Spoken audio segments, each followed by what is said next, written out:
Hello, I'm Severn Suzuki, speaking for ECHO, the Environmental Children's Organization. We're a group of 12 and 13-year-olds trying to make a difference. Vanessa Seti, Morgan Geisler, Michelle Quigg, and me. We've raised all the money to come here ourselves, to come 5,000 miles to tell you adults you must change your ways. Coming up here today, I have no hidden agenda. I am fighting for my future. Losing my future is not like losing an election or a few points on the stock market. I am here to speak for all generations to come.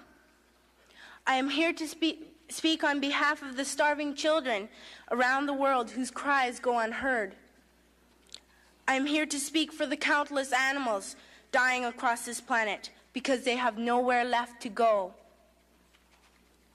I am afraid to go out in the sun now because of the holes in our ozone. I am afraid to breathe the air because I don't know what chemicals are in it.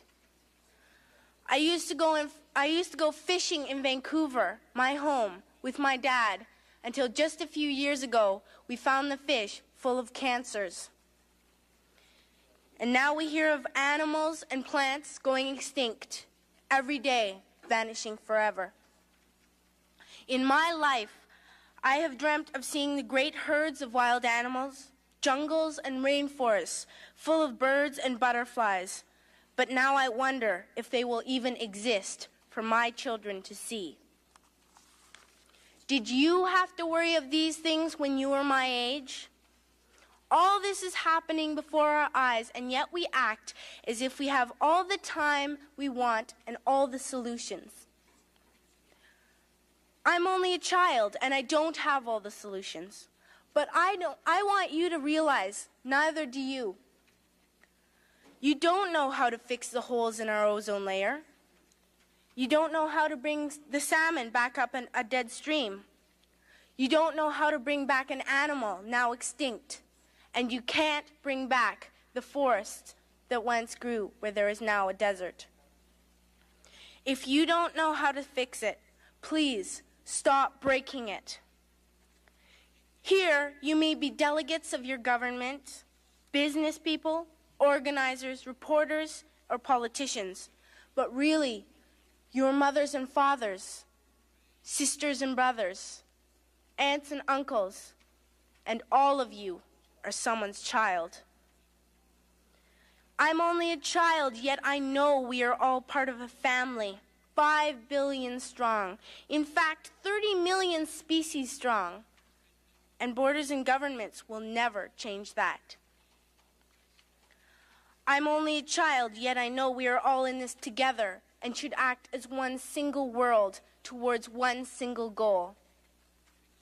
In my anger, I am not blind, and in my fear, I am not afraid of telling the world how I feel. In my country, we make so much waste. We buy and throw away, buy and throw away, buy and throw away, and yet northern countries will not share with the needy. Even when we have more than enough, we are afraid to share. We are afraid to let go of some of our wealth. In Canada, we live the privileged life, with plenty of food, water, and shelter. We have watches, bicycles, computers, and television sets. The list could go on for 2 days. 2 days ago, here in Brazil, we were shocked when we spent time with some children living on the streets. This is what one child told us. I wish I was rich. And if I were, I would give all the street children food, clothes, medicines, shelter, and love and affection. If a child on the streets who has nothing is willing to share, why are we who have everything still so greedy? I can't stop thinking that these are children my own age, that it makes a tremendous difference where you are born, that I could be one of those children living in the favelas of Rio. I could be a child starving in Somalia, or a victim of war in the Middle East, or a beggar in India. I am only a child, yet I know if all the money spent on war was spent on finding environmental answers, ending poverty, and finding treaties, what a wonderful place this earth would be. At school, even in kindergarten, you teach us how to behave in the world. You teach us not to fight with others, to work things out, to respect others, to clean up our mess, not to hurt other creatures, to share, not be greedy. Then why do you go out and do the things you tell us not to do? Do not forget why you are attending these conferences, who you're doing this for. We are your own children. You are deciding what kind of a world we are growing up in. Parents should be able to comfort their children by saying, everything's going to be all right. It's not the end of the world, and we're doing the best we can. But I don't think you can say that to us anymore. Are we even on your list of priorities?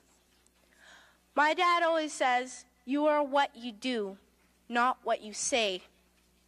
Well, what you do makes me cry at night. You grown-ups say you love us, but I challenge you, please, make your actions reflect your words. Thank you.